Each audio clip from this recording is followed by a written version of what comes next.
Gente, boa noite, tudo bem? Boa noite, tudo bem? Ai, gente. Boa noite, tudo bem? Gente, eu sou Juliana, a Fran e a Jaque, nós somos da equipe do Nefrotalking e hoje nós estamos com um convidado muito especial, porque quando a gente vai falar de rim e esse paciente tem algum comprometimento em que envolve a necessidade de usar algum anti-inflamatório, algum medicamento para alívio da dor, como que a gente faz, né? Gente, então, nada mais, nada menos que o Lucas Pimentel está aqui conosco para esclarecer todas as nossas dúvidas com relação a esse tema tão polêmico, né? E muitas vezes até um pouco negligenciado. A dor fica muito negligenciada em algumas vezes. E eu fiz um resumo aqui do currículo dele, que o currículo é muito extenso, tá? Então, Lucas Pimentel, ele é graduado pela PUC Minas, especializado em anestesiologia pela FMVZ da USP, é mestre em Ciências da Saúde pela Faculdade de Ciências Médicas, professor de pós-graduação nas áreas de dor, anestesiologia e cuidados paliativos, e fundador e membro da SAVE, que é o Serviço de Analgesia e Anestesiologia Veterinária. Seja muito bem-vindo, Lucas. Muito obrigada por ter aceitado o nosso convite. E queria que você pudesse falar um pouquinho sobre esse tema, né, que é tão impactante para a gente, que é dor e rim. Como que é os bastidores na analgesia e esse impacto, né, que o uso dos anti-inflamatórios causa nos rins e que deixa a gente, os nefrologistas, assim, um pouco. Com os cabelos em pé. Exatamente. Boa noite a todos. Estou muito feliz e honrado com o convite do Nefrotalks. É um podcast que eu consumo, né? Tanto no Spotify quanto no YouTube, mas eu escuto mais pelo Spotify, mesmo tendo vídeo também. Então, muito obrigado pelo convite, né? Boa noite a todos que estão assistindo, a Juliana, a Jaque, a Franciele. Então, estou muito feliz com o convite. E quando a Juliana me convidou, é porque a gente sempre tem essa conversa e ela sempre me escuta e a gente discute sempre pensando no bem do paciente, sempre no bem-estar do paciente, porque todas as vezes que a gente discute sobre algum paciente é aquele nefropata idoso que já tem uma sarcopenia, em alguns casos uma cardiopatia, e nesse caso é um paciente também que tem uma osteoartrite e também tem uma dor crônica, uma dor neuropática crônica. Então a gente tenta colocar tudo numa balança. Nem sempre a gente consegue equilibrar tudo. Às vezes a gente sobe e desce, tanto com a dor quanto no quesito do rim, mas é algo que a gente tenta equilibrar. Não é o mais fácil que a gente consegue, mas a Juliana falou até uma frase importante, que ela falou que a dor ela é quase que sempre negligenciada. Então isso não é porque os nossos pacientes eles não falam, eles não têm descrição verbal, que é que eles não sentem dor. Então é algo que, assim, todos os dias na minha rotina eu vejo pacientes idosos com dor crônica, dor neuropática crônica, com inúmeras comorbidades que também estão com dor. Mas por que que não tomam ou não prescrevem analgésicos? Ah, porque ele está comendo bem, ele está dormindo bem.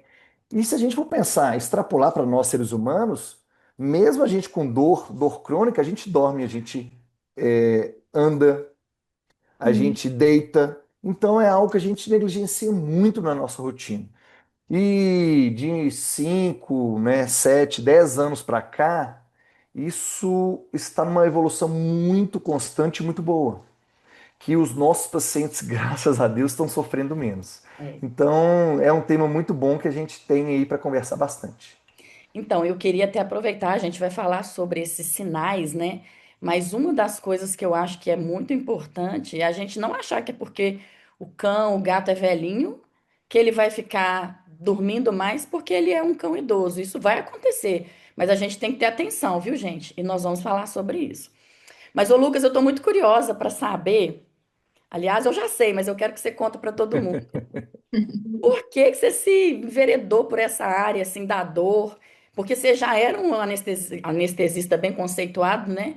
E trabalhava muito nessa área. É claro que tem um pouco de correlação, mas o que que despertou em você essa vontade de se especializar e ter esse carinho com esses pacientes especiais? Então, eu caí na clínica de pequenos animais de paraquedas, recém-formado. Eu trabalhava com reprodução de bovinos e era feliz, né? Trabalhava assim, na graduação. Caí na clínica de pequenos animais, apaixonei. E a anestesia foi algo que me fez brilhar os olhos e é isso que eu queria. Então, procurei estudar, me especializei. E dentro da especialização da anestesia, em 2013, eu vi que mesmo dentro da anestesia, mas também a gente está falando de 12 anos atrás, a Hum. gente tinha muitas lacunas do ponto de vista da dor, porque a gente fazia tudo muito bem feito no transoperatório. Então, na dor aguda, era bem feito. A gente fazia um bloqueio, fazia uma infusão de analgésico adjuvante. 6 horas após esse procedimento, o anestesista já não está mais na clínica, já não está mais no hospital. Esse paciente ficava lá, às vezes sentindo dor. E a gente sempre escutava uma certa frase que vocês também já Nossa, escutaram, triste. que infelizmente em 2025 a gente escuta ainda, que é assim, eu não vou fazer analgésico nele, porque se eu fizer analgésico nele, ele vai mexer, né, na minha cirurgia, ele vai andar muito, ele vai ser muito móvel e vai estragar a minha cirurgia. Eu sempre me incomodei com essa frase. E eu, como anestesista, escutei isso muito de cirurgiões, ortopedistas. Um parênteses que a gente escuta isso ainda, né? A gente fecha o parênteses. A partir daí, eu comecei a tratar a dor de uma maneira diferente. E eu vi que a gente tinha pouquíssimos arsenais analgésicos para os nossos pacientes. Então, assim, a gente tinha para dor crônica, por exemplo, gabapentina uma vez ao dia. Mais ou menos amitriptilina em felinos e bem mais ou menos, né? É, a gente tinha, por exemplo, do ponto de vista para osteoartrite, meloxicam a longo prazo com dose de 0,02 miligramas por quilo. Não que esse seja o problema, mas eram pouquíssimas coisas que a gente tinha, né? Acupuntura já tinha, fisioterapia também, mas assim, muito mal. E a partir de 2014, que eu comecei a trabalhar exclusivamente com anestesia, eu vi que essa lacuna da dor era algo de todos os colegas, de todos os profissionais, e isso não, e a conta não fechava porque os pacientes sempre tinham dor no pós-operatório e aqueles pacientes com dor crônica, igual mesmo nós, seres humanos, já escutamos muito, né? Ah, não, essa pessoa é muito enjoada, ela sente muita dor, muito fresca. E não, a pessoa tem dor crônica. E já sabemos que a dor crônica hoje é uma doença, então isso é muito mais fácil para nós. Então, a partir daí, eu quis me enveredar no quesito de dor. Então, em 2019, eu entrei numa especialização de dor e cuidados paliativos para poder cuidar melhor dos meus pacientes, porque eu era incomodado com essa questão de dor. E a partir daí, foi algo para melhorar a minha anestesia e o meu pós-operatório. Só que dentro da especialização eu conheci o mundo de dor crônica, dor neuropática crônica e cuidados paliativos. A partir daí minha vida mudou completamente. E aí, quando eu finalizei a pós-graduação, eu comecei a trabalhar tanto com clínica da dor quanto com anestesia. Perfeito. E um detalhe, Adorei. nossos Oi? pacientes estão ficando cada vez mais velhos. E Sim, isso é muito importante, porque tanto na geriatria, que eu acho que está uma área em ascensão, os cuidados com a dor e cuidados paliativos, eu acho que estão em alta, né? A gente tem sim. falado muito sobre isso. Ô, Fran, Sim. desculpa, eu te interrompi um pouquinho. Não, eu só falei que eu adorei a história. De grandes para pequenos e se importando com uma coisa tão importante, né? Sim. Que em grandes nem se fala, né? Uhum. Isso, dor não existe, infelizmente. Então é um problema que a gente tem também. É. E você acha que a dor é subdiagnosticada? Igual eu falei com vocês, quando eu me formei em 2012, era assim, assustadoramente os pacientes eram jogados, né? No pós-operatório e era feito cetoprofeno e ponto. De vez em quando, quando tinha um pouquinho de dó, colocavam uma dipirona. Mas eu vejo que a gente está evoluindo muito de 2017 para cá. A gente tem inúmeras escalas de avaliação da dor, mas mesmo assim a gente subdiagnostica muito a dor, tá? E médicos veterinários, profissionais da saúde, e como eu dou aula em alguns outros centros também, em outras cidades, eu vejo que no interior também é muito negligenciada. Mas e nos grandes centros? Não, nos grandes centros também muito subdiagnosticado. Se o paciente voltou, por exemplo, da anestesia e está comendo, não tem dor, né? Se o paciente com osteoartrite, em todas as articulações, ele anda e se alimenta, possivelmente ele não tem dor. Então, ela é totalmente subdiagnosticada.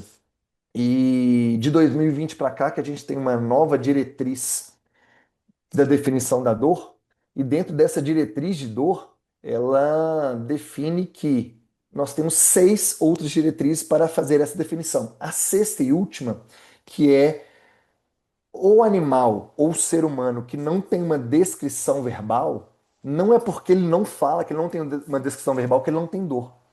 Então não é porque ele não tem a descrição verbal que ele não vai ser, ele não precisa ser tratado, né? Então quando eu falo um ser humano, um bebê, ele não fala e sente dor. Um adulto internado numa UTI, entubado, ele não fala e sente dor.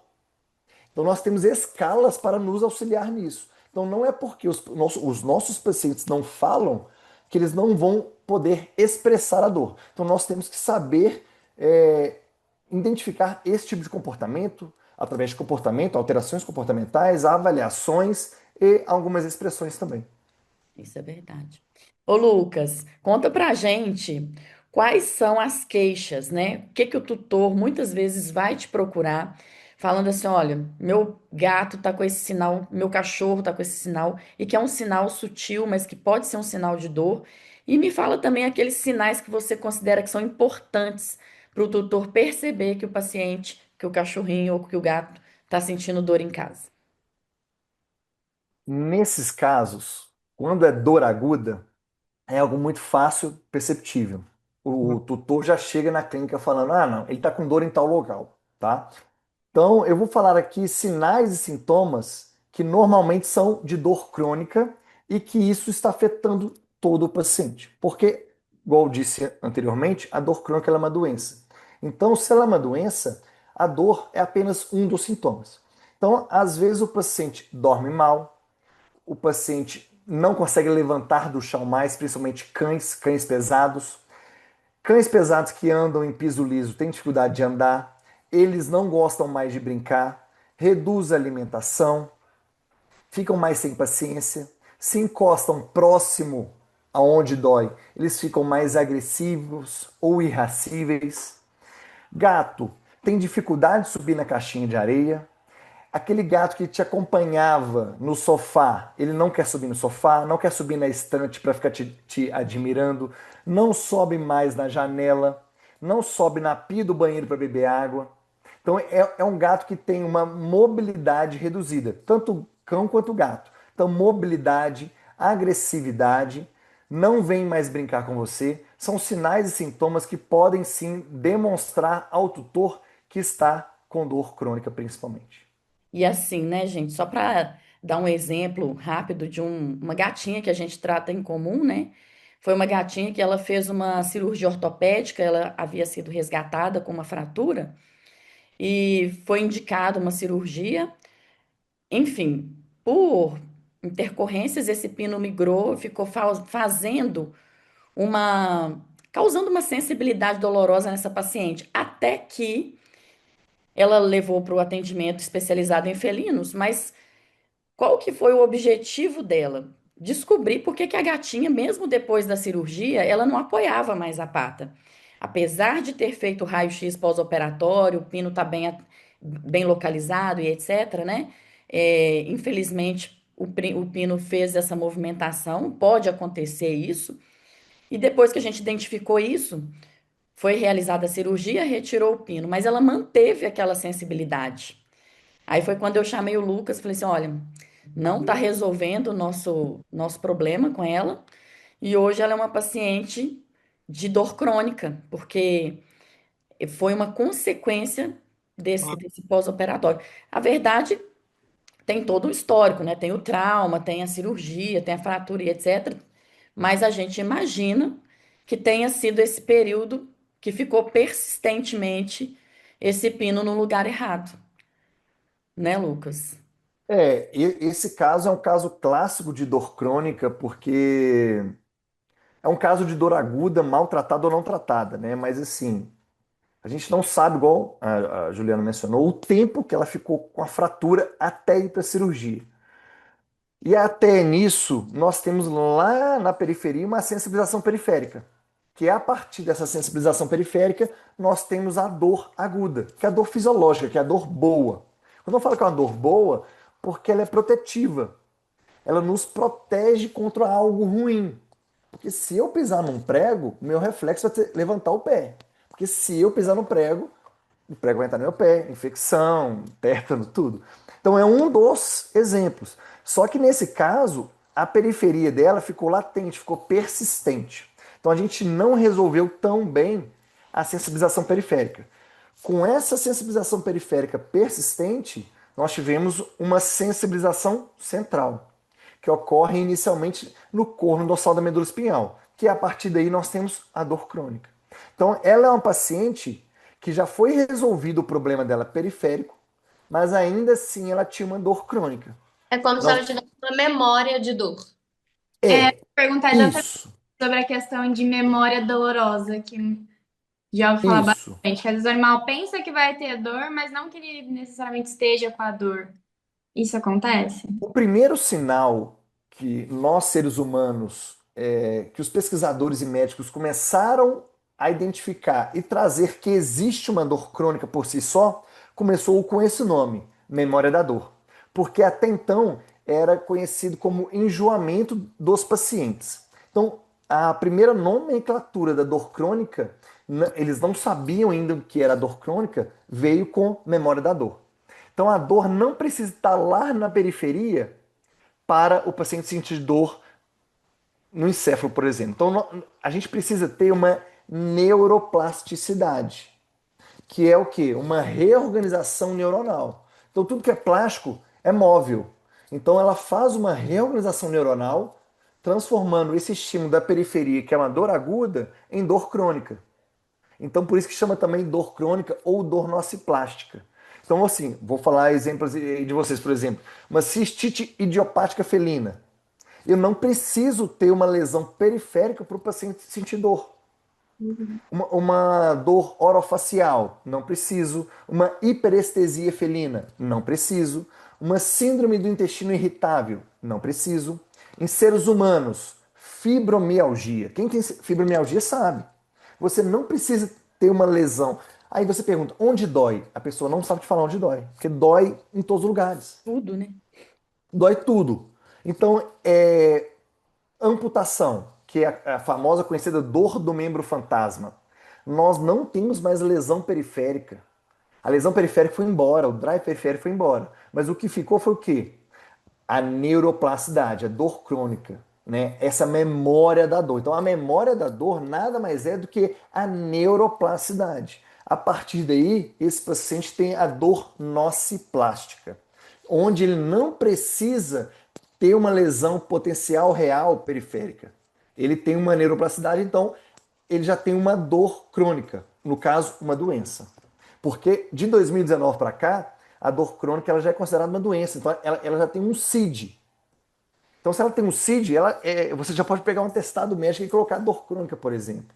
Então, a partir daí, o número de pesquisas, né, e artigos científicos aumentaram muito, tanto para seres humanos quanto para os animais. Então, até nós, médicos veterinários, ganhamos com isso, de 2019 para cá, porque aumentou muito o número de artigos científicos para dor crônica. Excelente. Ô, Lucas, agora trazendo para o nosso lado, né? Como que uma dor crônica, ou às vezes algo agudo, maltratado, né? Isso pode influenciar diretamente, vamos falar assim, na função renal, do seu ponto de vista? Ou você acha que isso não tem muita correlação? Porque eu fico pensando da seguinte forma: se aquele paciente às vezes tem uma concentração de catecolamina sendo liberada ali o tempo inteiro, né? Isso pode influenciar diretamente, pelo menos em alguns parâmetros, baseado nessas evidências, em alguma coisa dos rins? Ou você acha que não? Ó, do ponto de vista fisiológico, quando é uma dor aguda ou é uma dor crônica agudizada, ela pode alterar parâmetros fisiológicos. A gente precisa de mais estudos para entender isso sim, tá? Mas a gente tem sim, uma deles, principalmente na dor aguda intensa, liberação de catecolaminas, Uhum. vasopressina. Então, tudo isso pode interferir. E outro, se o paciente está com dor e ele ficar inapetente, então, às vezes, ele não vai ingerir a quantidade certa, tanto de líquido quanto de alimento diária, isso vai interferir na hidratação. Então, se a gente está falando de um nefropata aqui, né, independente se ainda é uma injúria renal aguda ou doente renal crônico, independe disso, e ele ainda não ingere a quantidade certa de líquido, o que é muito comum na minha rotina, principalmente em felinos idosos, é uma das primeiras coisas que os tutores chegam para mim e falam. Ele parou de subir na estante, parou de subir na pia da cozinha e do banheiro para beber água, e ele não quer mais se alimentar ou beber água.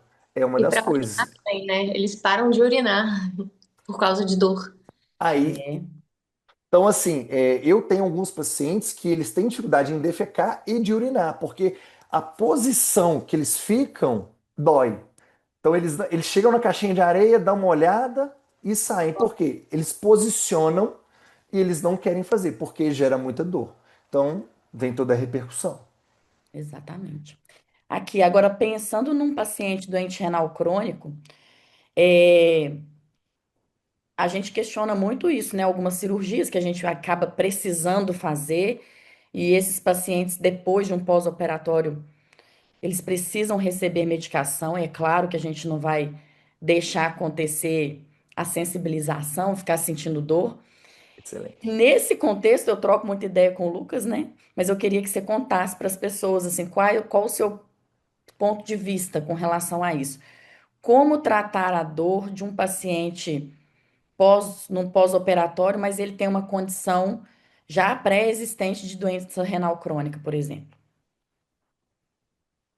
Excelente pergunta, porque isso, assim, todos os dias a gente tem esse problema, né? Porque, assim, como as pessoas hoje, todo mundo é especialista, especializado, todo mundo só pensa no seu órgão, no seu sistema. E se a gente pensar melhor no paciente, tudo fica mais fácil. Porque se o cardiopata pensar só, né, no Pimobendan e no Benazepril e o nefro também, e eu também só pensar no meu anti-inflamatório por 14 dias, nada dá certo, a gente não consegue um equilíbrio, tá? Mas a sua pergunta, que é agora de cirurgia, toda cirurgia, se é cirurgia, você tem dor. Se tem dor, a minha dor predominante no perioperatório é a dor aguda, dor nociceptiva. E nada nem ninguém tira melhor a dor aguda nociceptiva do que bloqueio locorregional e anti-inflamatório não esteroidal. Eu sei que para algumas pessoas, falei anti-inflamatório, as pessoas. É assim. Eu sei. Algumas pessoas já pediram para mim para eu não fazer anti-inflamatório em cirurgias ortopédicas em pacientes nefropatas. Aí eu volto à pergunta. Ele está estável? Porque se ele não estiver estável, eu também não posso anestesiar esse paciente. Vocês concordam? Sim. É assim, depende. Não, não. Concordo que a resposta É, também é o depende. vai que é um do DRC, mas está obstruído, você vai ter que operar, não, não vai ter É jeito. isso aí. Sim, é uma piometra que está com É. DRC. Beleza, tudo bem. Mas aí a gente tem que lembrar também que a dor predominante dele é a dor aguda. Uhum. Eu vou fazer um inflamatório 14 dias? Não vou fazer 14 dias. Mas eu também não posso tirar, ele não pode acordar da anestesia sem essas duas principais estratégias que eu falei aqui agora, que é o bloqueio locorregional, depende do bloqueio, né, se é por ultrassom, por neuro ou epidural, e um anti-inflamatório não esteroidal. Mas aí eu vou escolher um anti-inflamatório não esteroidal de acordo com o que o paciente me demonstra. É claro, vai ser um preferencial, um seletivo COX-2, vou reduzir dose. Então tudo isso Mas assim, é muito difícil eu, um paciente no perioperatório e no pós-operatório imediato, eu não conseguir ou não poder fazer um inflamatório não esteroidal nas primeiras 24 horas, porque a dor predominante dele vai ser muito diferente. Vai ser muito complicado da gente tratar. E assim, eu falei das duas estratégias, mas a gente tem que fazer uma analgesia multimodal. É quando a gente faz inúmeras técnicas, estratégias e fármacos, onde a gente reduz a dose de todos, com isso a gente reduz efeitos colaterais. Principalmente onde que a gente quer hoje? No rim. Então eu posso fazer dexmedetomidina, ketamina, lidocaína, opioide que eu quiser, anti-inflamatório. Com isso eu consigo reduzir a dose de todo mundo, reduzindo até a excreção desses fármacos também por via renal. Perfeito. E, Bom que o gente, Lucas já respondeu um monte de pergunta nossa. É, pois é, e eu já ia falar assim, ó, inclusive, para exatamente. encerrar meu bloco, eu queria. Mas assim, eu posso fazer uma pergunta? Claro, De- E depende, qual, não é para mim não. Depende. e qual a opinião de vocês, então, já que também concordo que depende, sobre a utilização de anti-inflamatório não esteroidal, aqui agora estou falando de COX-2, claro, em um paciente DRC estável que vai passar por uma cirurgia que precisa passar? Qual a opinião de Não vocês? vou dar minha Eu acho, opinião não, porque você já sabe. é, eu acho que tem que fazer, mas você tem que acompanhar. Você não pode deixar esse paciente, tipo, Excelente. vou dar e. Não, de jeito Isso, nenhum, de de forma jeito alguma. Mas nenhum. eu não posso deixar o paciente com dor. E eu não tenho outra escolha. Até, por exemplo, nesses pacientes, vamos falar de uma coisa um pouco mais simples aqui. Esses gatinhos com cistite. Tá vindo direto essa cistite idiopática, vem, obstrui, volta para casa, vem, obstrui, volta para casa. E a gente vê que tem certos pacientes que só responde com não esteroidal. E eu vou deixar de dar? Não vou deixar de dar. Ah, beleza, tem o corticoide junto com a analgesia ali, mas tem paciente que só responde com não esteroidal. E eu dou, mas eu tô acompanhando. Obrigado, Franciele. Esse é o meu ponto de vista. Tô feliz. Não, assim, porque nós temos parâmetros também que você falou, uma palavra que eu gosto, que é importante, que é monitorar, né? Então, eu vou fazer um inflamatório, mas e a pressão arterial desse paciente? Coisas simples, né? Uma pressão arterial, um débito urinário, né, Juliana, que a gente conversa sempre. Gente, um débito urinário que é simples, barato, que é muito tranquilo de fazer. Então, essa monitorização, então assim, é muito fácil de monitorar esse cara. Então, pressão arterial, às vezes uma urina rotina, assim, tudo simples, barato e muito tranquilo de fazer. Pois é. E a gente está aqui, né, justamente para mostrar para vocês que tem como ser feito assim. Eu tinha essa preocupação em não usar anti-inflamatório. E aprendi muito com o Lucas, a gente discute muito sobre a utilização de vários fármacos em dose baixa, né? Para que a gente leve conforto para esse paciente e também mantenha ele protegido, principalmente nas outras funções, renal principalmente. Mas nesse contexto, eu acho que é muito bom a gente estar sempre discutindo, tendo esse momento aqui, um bate-papo, para abrir o leque, abrir para as pessoas da importância do cuidado e o que a Fran falou, e vou até reforçar, né? Desse acompanhamento e monitoramento, porque a partir do momento que você escolheu usar uma droga que tem um efeito nefrotóxico, mesmo em baixa dose, enfim, é um risco, só aquele antibiótico que é nefrotóxico vai funcionar naquela tal infecção, você tem que acompanhar. Isso é um fator, assim, primordial. E tratar individualmente o paciente. Cada caso é um caso, cada gato é um gato, não tem receita de bolo, não tem dose aqui. A gente não vai falar em momento nenhum de dose certinha, como que vai reduzir dose, taraná, porque isso basta você pegar ali um consenso, um trabalho que você vai ler. O que a gente quer passar para todo mundo aqui é esse cuidado individualizado, né? O paciente é um amor de alguém e ele é o nosso talzinho, por exemplo. Sei lá, totó. É esse. Gosto de falar muito de qualidade de vida, né? E qualidade a gente tem que prezar etérnico. E a dor, pra mim, tá assim, num dos pilares de qualidade de vida. Tipo, tá comendo, tá bebendo e não tá com dor, eu sempre falo isso, principalmente nos meus pacientes renais mais finais, né? Dor, pra mim, não tem como, né? Não tem como. Tem que tirar essa dor de qualquer jeito, de algum jeito. Não, e Sim. Outra quase coisa todo. também sobre o acompanhamento que a Fran comentou, né? A gente tem os anti-inflamatórios, a gente tem que acompanhar. E esse acompanhamento, muitas vezes, a gente não pode se apegar a valores de referência, né? Porque às vezes o animal está com uma creatinina, começa o tratamento, aumenta um pouco, mas está dentro do valor de referência. Não está normal. Então, isso é uma coisa muito importante no acompanhamento quando a gente resolve usar fármacos que são mais pode prejudicar, né? Por mais que a gente vai controlar essa dor, a gente tem que acompanhar isso e tomar cuidado com valores de referência. Sem dúvida. E a Fran falou também, ela deu o exemplo do gato obstruído, não sei se vocês vão tocar nesse assunto ainda, mas assim, se ele já desobstruiu, está hidratado, ele com certeza tem muita dor. E a dor, sempre, são duas perguntas que a gente faz, eu faço, principalmente nas minhas prescrições. Primeiro, quem é o paciente?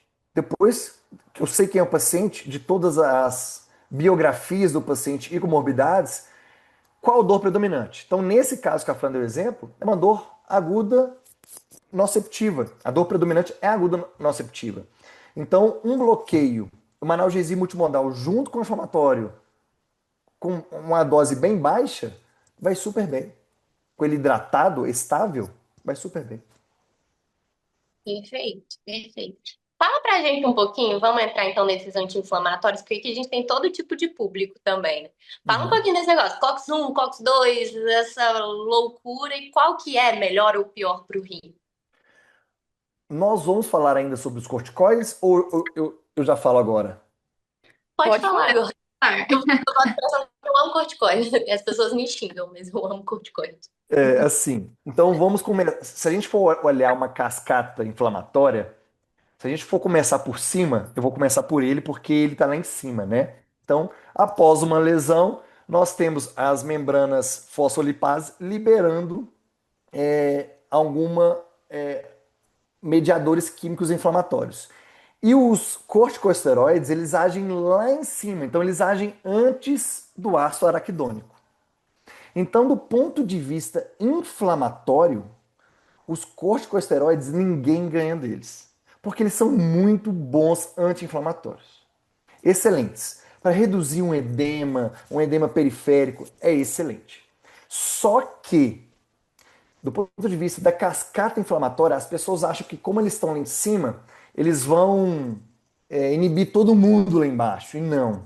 É porque eles são pouquíssimos específicos, por exemplo, em prostaglandina, que é depois que é o subproduto do ácido araquidônico. E a partir da prostaglandina, nós temos quem? COX-1 e COX-2. Então, do ponto de vista de sensibilidade, de sítio de ação, os corticosteroides não são tão bons a COX-1 e COX-2 quanto os anti-inflamatórios não esteroidais, que são bem sensíveis a eles. Então, quando eu penso em analgesia, eu não posso pensar em corticosteroide. Só se eu pensar indiretamente. Se eu pensar que às vezes um edema periférico está comprimindo uma inervação minha. Uma inervação periférica, um plexo. Então, eu posso entrar, por exemplo, 2 dias de corticosteroide, reduzir esse edema, a partir daí eu entro no inflamatório não esteroidal. Se eu não pensar do ponto de vista indireto, o corticosteroide não tem função nenhuma em analgesia para mim. Tudo bem? Perfeito. Perfeito. Tá. Perfeito. Aí chegamos lá em subprodutos COX-1 e COX-2. Então, COX-1, que é a constitutiva, né, do ponto de vista de mucosa gástrica, é um pouco de velocidade intestinal, mas principalmente renal, então ela é muito constitutiva. E inicialmente, quem tem mais tempo de formado vai lembrar que nós tínhamos apenas anti-inflamatórios COX-1, que era o Flunixin meglumine, que ele foi desenvolvido para bovinos e equinos, e nós utilizávamos por não ter outras bases. Então nós tínhamos Flunixin, meglumine, nós tínhamos cetoprofeno, por exemplo, e diclofenaco nem se fala, que a gente sabe o poder que ele tem nos nossos pacientes. Então, principalmente o cetoprofeno. Mas a gente sabe que o cetoprofeno, se a gente for parar hoje, nós aqui, que nós somos adultos rígidos, se a gente for parar hoje numa emergência, nós vamos com muita dor aguda, o primeiro anti-inflamatório que eles vão dar para nós é o cetoprofeno, por a gente ser rígido. Só que a gente não faz isso nos nossos pacientes, ainda bem.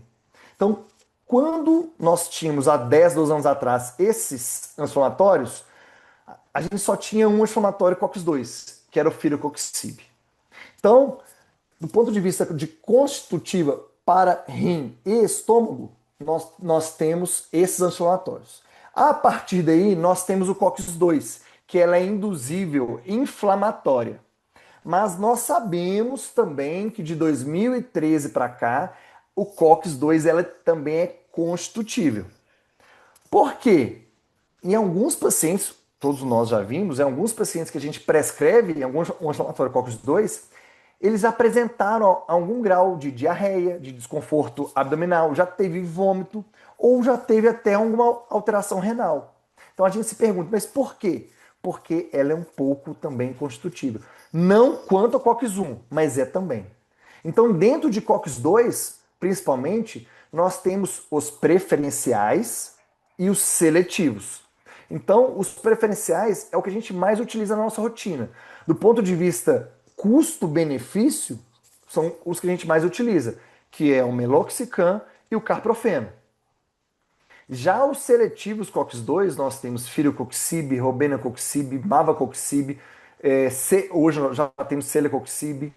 Então nós temos inúmeros fármacos, né? Então, assim, inúmeros fármacos que hoje nós, graças a Deus, a gente não precisa mais utilizar um anti-inflamatório COX-1. Eu mesmo, na minha rotina, independente de quem é o paciente, eu não utilizo mais anti-inflamatório COX-1. Mesmo sabendo que às vezes a analgesia pode ser um pouco mais rápida, mas eu nem penso nisso. Eu penso sempre de preferencial COX-2 a seletivo COX-2. Então, do ponto de vista custo-benefício, até custo mesmo, né? Que é algo que a gente tem que pensar em alguns casos, o carprofeno e o meloxicam é o que a gente mais utiliza, mas do ponto de vista de efeitos adversos, os seletivos COX-2 também nós temos muito menos efeitos. Perfeito. Perfeito, perfeito. Isso está sendo uma aula aqui sobre anti-inflamatório. E em caso de, por exemplo, a gente já em doentes renais agudos, você deixa de usar? Não deixa? Me Então, conta.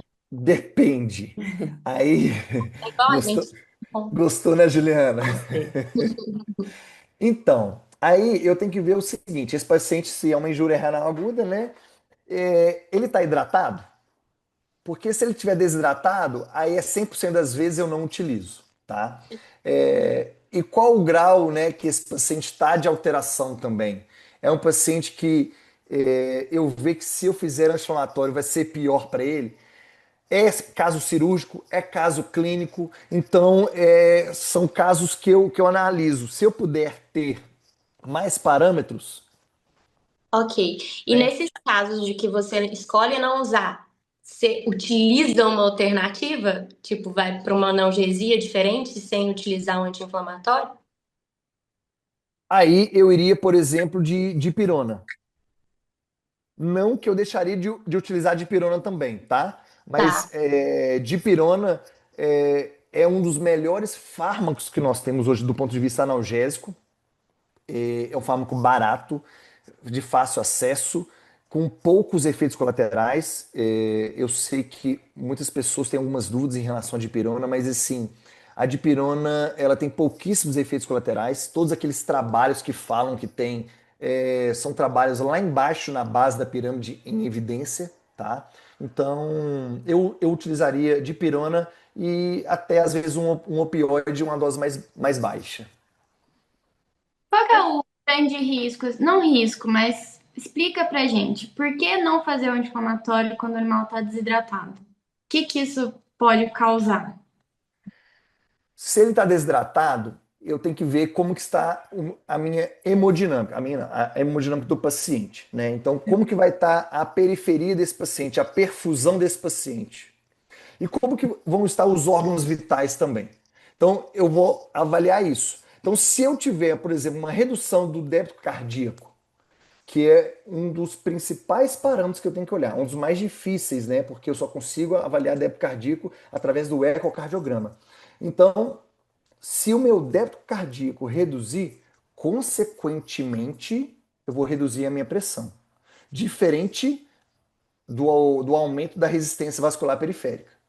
Então, se eu tenho uma redução do débito cardíaco, vou ter uma redução da pressão arterial. Possivelmente, eu vou ter uma redução da taxa da filtração glomerular.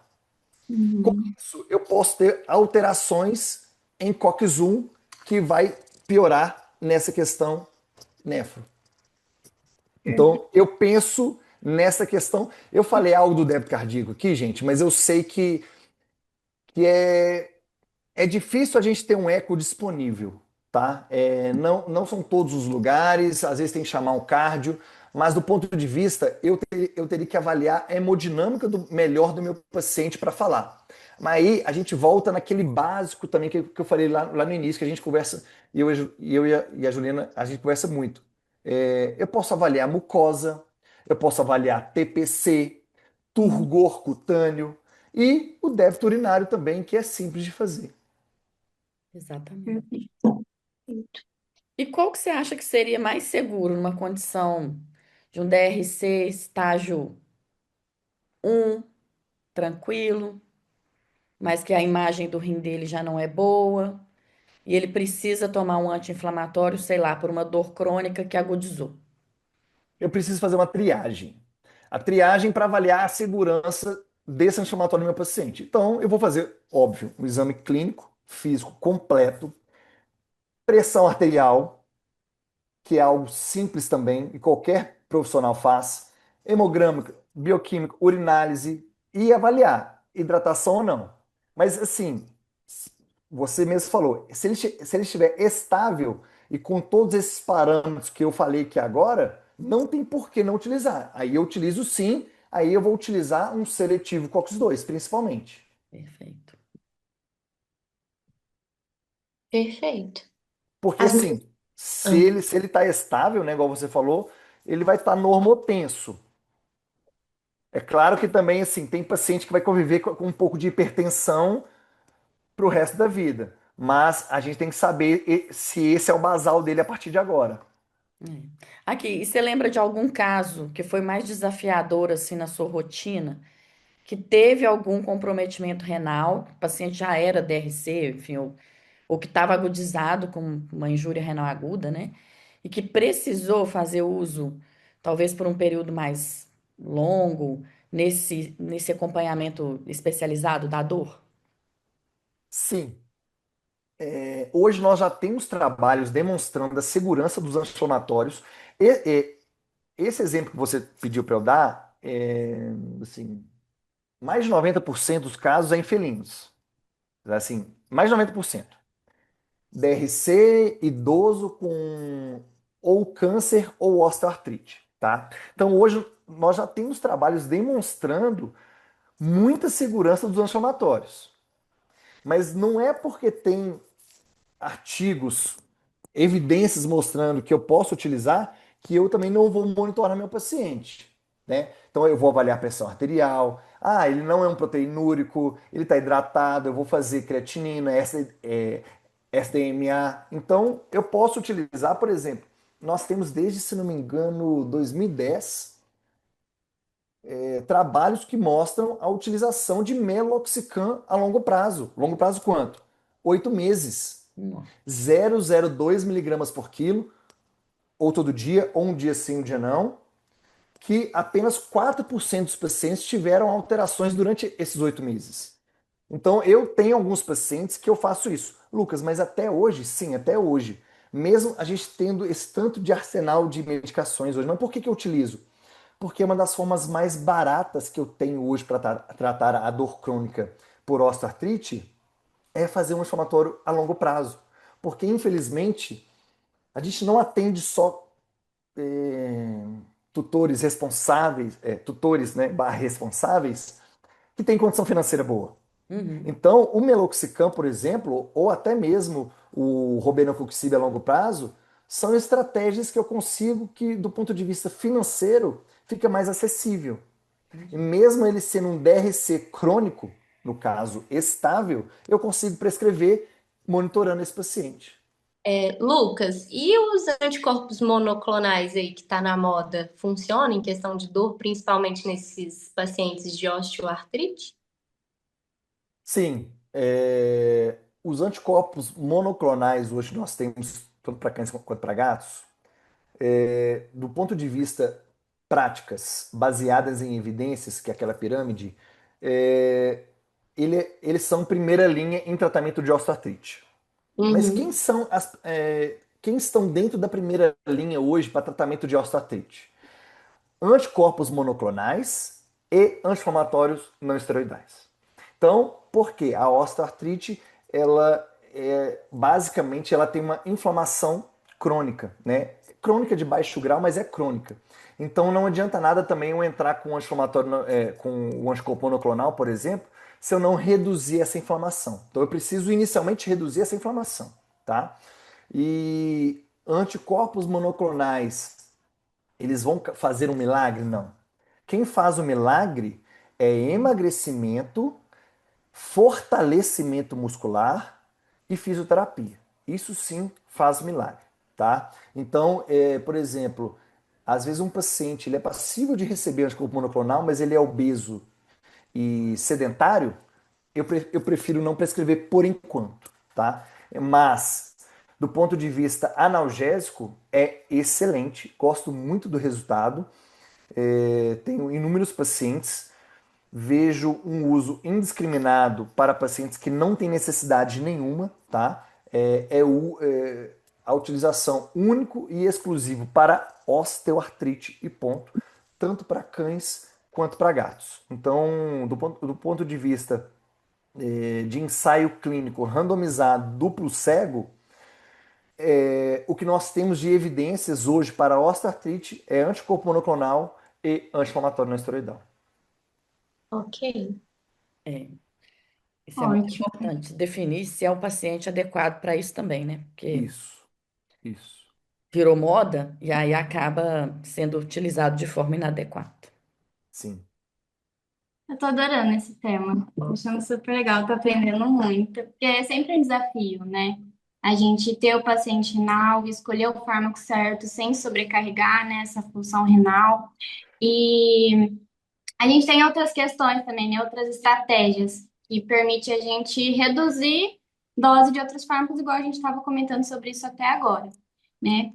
E sobre alguns fármacos, né, os adjuvantes, como a gabapentina, a montadina, né, na sua experiência, né, eles realmente fazem diferença para a gente tentar reduzir, por exemplo, dose de anti-inflamatórios no uso prolongado, de dor crônica. Excelente. A gabapentina e a amantadina são duas medicações também exclusivas para dor crônica. A Uhum. gabapentina é um gabapentinoide, que era um anticonvulsivante, e hoje, né, é um adjuvante analgésico que a gente usa até na medicina também. É, vou deixar, vou abrir um parênteses, depois vou fechar.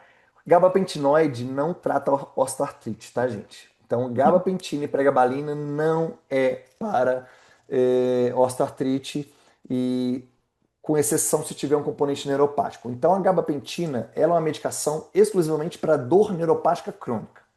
É excepcional e a sua utilização tem que ser para dor neuropática crônica, independente dela. A níveis centrais são melhores que a níveis periféricos. Mas gabapentina a gente consegue sim ajudar nesses casos para dor crônica. A mantadina ela é um antiviral utilizado na medicina para doença de Parkinson.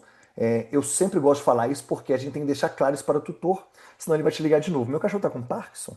Isso acontece, tá? Então a gente tem que deixar claro para ele que é para doença de Parkinson.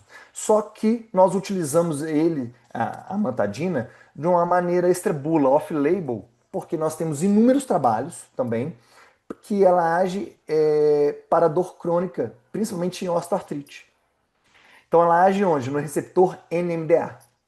Então, nesse caso, ela vai agir lá na sensibilização central, reduzindo a hiperexcitabilidade dos neurotransmissores. Então, para dor crônica, são fármacos excelentes. Só que se o meu paciente tiver uma dor aguda, que os anti-inflamatórios são uma das principais estratégias, esses fármacos não vão adiantar tanto. Esse que é o problema. Entendi. E falando agora, a gente até comentou, você comentou, né, no início, sobre analgesia locorregional. Porque isso vai reduzir, né, a gente usar fármacos de uso sistêmico, certo? Sim. Você vê espaço isso na rotina? Você usa bastante em relação à analgesia locorregional no dia a Uso dia? bastante, gosto bastante e reduz principalmente a concentração de anestésico, seja Uhum, ele inalatório ou seja ele intravenoso, como o Propofol, por exemplo. Então, se você fizer um bloqueio local regional com adjuvante analgésico, mas quais adjuvantes? Por exemplo, uma lidocaína intravenosa, uma ketamina intravenosa, uma dexmedetomidina intravenosa, tudo isso eu reduzo anestésico geral. Então, com isso, eu reduzo todos os fármacos, reduzindo efeitos adversos, principalmente renais. Então, entendi. a estratégia com um bloqueio é sensacional. Perfeito. Perfeito. Eu acho que é isso. Gente, eu tenho um comentário. Um dos pacientes que eu tenho mais dificuldade, pensando do ponto de vista dor em rim, é aquele paciente com cardiopata com síndrome cardiorrenal, que já vem com Pimomedan, Benazepril, e também ele já vem com diurético. Eu já ia falar uma Aí furotremidazinha. é, esse paciente que vem com combo é o TCM. paciente que eu fico com mais receio do ponto de vista de anti-inflamatório, porque já vem com diurético, benazepril, né? Inibidor de ECA, mais pimomedan, que aqui interfere menos, mas eu estou pensando do ponto de vista, o paciente, ele é um paciente com síndrome cardiorrenal. Esse é o paciente que eu tenho mais receio. De todos, é o paciente que eu tenho mais receio. Mas eu acho que até a gente, né? E aí, sempre que eu pego esses pacientes, o que vem na minha cabeça? O que que vai matar primeiro? Sim, concordo. Então, esse é o meu ponto de vista, sabe? Então, Aham, precisa de usar tal medicação? Peraí, isso vai matar? Não, então calma, vamos tentar ir para o outro lado, mas é o que vem na minha cabeça, o que que vai matar primeiro? Porque, sim, infelizmente, são pacientes que a gente já tá na curva da virada. O sim, sim. que que vocês acham, gente? Com certeza. Acho que é a balancinha, né? Que a gente tem que sempre imaginar uma balancinha, ver o que que é prioridade naquele momento. Lógico que tudo é importante, né? A gente precisa tratar. Mas é o que a gente sempre fala. E eu acho que é o nosso intuito aqui, né? Que a gente tem que ver o paciente como um todo. Não é cada especialista, igual comentou hoje, né? Cada especialista vê só o seu órgão, né? A gente tem que ver como um todo e tem coisas que têm prioridade naquele momento. Então a gente Sim, tem que ter esse olhar, né, para o animal, sim. E para o isso é muito paciente. bom. E eu acho Ah, que é o sabe uma que coisa que eu eu tentando queria fazer. perguntar, Hum. que passou? Sobre o uso de Librela, por exemplo. Você acha que isso, a longo prazo, tem um estudo, algo que pode comprometer função renal? Ó, é um fármaco novo, né? No Brasil chegou em 2023, em março de 2023. Então, assim, nós temos 2 anos e meio, e se eu não me engano, na Europa deve ter 4 anos e meio. Então, é um fármaco novo. É normal ter esse tanto de informação por ser um fármaco novo que veio para revolucionar. Uhum. Acredito que em breve a gente vai ter mais informação sobre efeitos adversos, né? Porque todo fármaco tem efeito adverso, não tem jeito, tá? Ah, O que o laboratório recomenda é a gente sempre fazer a farmacovigilância. E o que é a farmacovigilância? Que na verdade a gente deveria fazer com todo fármaco, que é a gente prescrever e monitorar o paciente e saber quais efeitos adversos foi desse paciente e desse fármaco. E se tiver algum efeito adverso, sim, relatar para o laboratório, tá? Do ponto de vista renal, do quando foi agora em setembro de 2025, foi alterada a bula do Librela no Brasil. Teve, se não me engano, 0,009% de efeito adverso, tá? O primeiro efeito adverso, que é um, entre aspas, até um pouco engraçado, que é ele não teve o efeito desejado. Então, será que também não prescreveu para o paciente certo? É uma dúvida que a gente tem. O segundo foi polidipsia e poliúria, que alguns pacientes tiveram. Então, o efeito mesmo, que na minha opinião pode falar por si só, adverso, que tiveram nos pacientes, é a polidipsia e poliúria. Eu já tive 3 pacientes com polidipsia e poliúria em pacientes que eu faço a longo prazo. E quando eu vou conversar isso com o tutor não quer parar de jeito nenhum o Librela. Ele prefere polidipsia e poliúria do que o paciente com dor sem andar. Então, porque o Librela modificou a qualidade de vida do paciente, então ele prefere, né, colocando na balança, ele prefere isso do que o paciente sem andar. Então, é algo que acredito que os estudos estão aumentando muito agora, porque é um fármaco novo, e a gente vai saber a médio prazo agora sobre todos os efeitos mesmo, ou se é pseudociência, ou se é alguém falando algo que tirou de artigo que não tem indicação nenhuma. Mas, igual eu falei com vocês antes, são fármacos que estão na primeira linha da, do tratamento de osteoartrite, tá? Mas o melhor a se fazer é a farmacovigilância, é monitorar o paciente. Sim, E é. Lucas, então, para finalizar, a gente sempre faz essa pergunta para os nossos convidados. Conta para gente algum caso marcante relacionado de algum paciente nefropata que tinha dor crônica. Olha, foi o meu primeiro paciente que eu tratei com dor crônica. Foi um paciente nefropata, um poodle de 13 anos. Isso foi em 2013. Então, como comentei com vocês, em 2013 a gente tinha pouquíssimas medicações, pouquíssimos analgésicos principalmente, e principalmente estudos. A gente tinha poucos estudos. Então, eu tentei colocar tudo, igual a gente já falou aqui, na balança.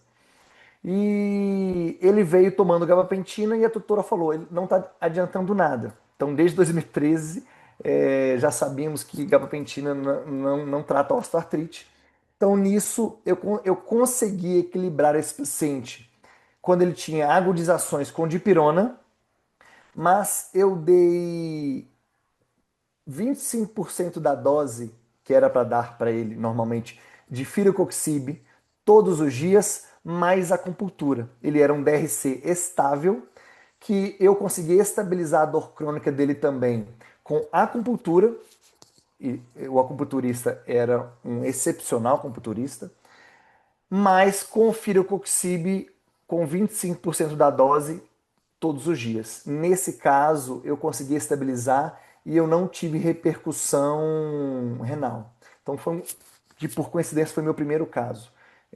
Então, foi um caso que eu fiquei feliz e que ele teve uma melhor qualidade de vida, tanto do ponto de vista renal quanto da dor.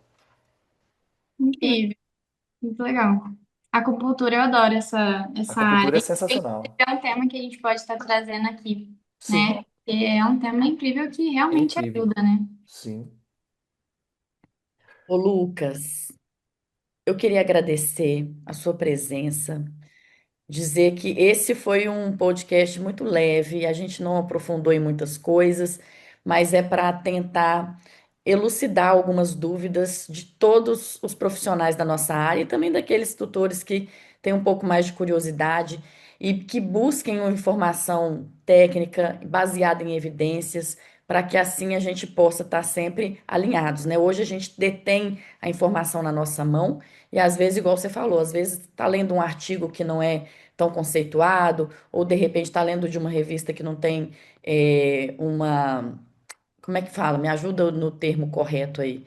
Não, não é tão Predatória, uma revista exato, predatória. obrigada. Então, isso tudo a gente tem que avaliar antes de tomar a decisão. Então, a gente está aqui para ajudar a esclarecer quaisquer dúvidas que vocês tiverem. Podem mandar mensagens para a gente no Instagram. O Instagram do Lucas ele vai deixar aqui no finalzinho do nosso podcast para ele também. Ele é muito solícito, ele é muito, tá sempre assim à disposição de todo mundo. Então, quem tiver alguma dúvida, fique à vontade para fazer as perguntas que quiser. E eu quero dizer para vocês e para todos que a dor, ela não é apenas um sintoma, né? Ela é um sinal vital. E o rim, ele é um órgão muito silencioso. Às vezes, quando a gente descobre, já é tarde demais. A gente não tem que e não pode esquecer disso. Então, cada prescrição que a gente for fazer, o médico veterinário, que ela seja guiada por técnica, que ela seja baseada em evidências, mas que acima de tudo, gente, que a gente sempre fala aqui, que cada paciente é um paciente. Então ele é individualizado e ele tem que ser bem monitorado, como a Fran lembrou, tá? Então, muitíssimo obrigado. Vou deixar você dar a sua última palavra aí para a gente. E de verdade, a gente agradece muito a sua presença aqui. Olha, obrigado vocês. Eu estou muito feliz e honrado de participar do Nefrotalks. Igual eu falei com vocês, eu escuto através do Spotify, então eu estou muito feliz. É uma área que eu gosto muito, eu converso muito com a Juliana sobre isso. Então, e a dor não tem como a gente isolar, né? A gente sempre tem que olhar para o nosso paciente. Então, aquela frase que eu sempre gosto de falar, que eu parafraseando o professor Leonardo Costa, o cuidado antecede a evidência. Então, antes de ser um leitor voraz de artigo científico, nós temos que cuidar do nosso paciente, se importar com o nosso paciente. Então, a gente deixa isso aí. Então, muito obrigado a todos pelo convite mais uma vez, estou muito feliz e continuo à disposição também para novas oportunidades. Adorei, Lucas. Muito Obrigada, obrigada. foi incrível. Eu também vou seguir o Lucas, que agora eu também estou doida para saber um pouco mais sobre dor aí, que tem muita coisa para aprender. Estou à disposição.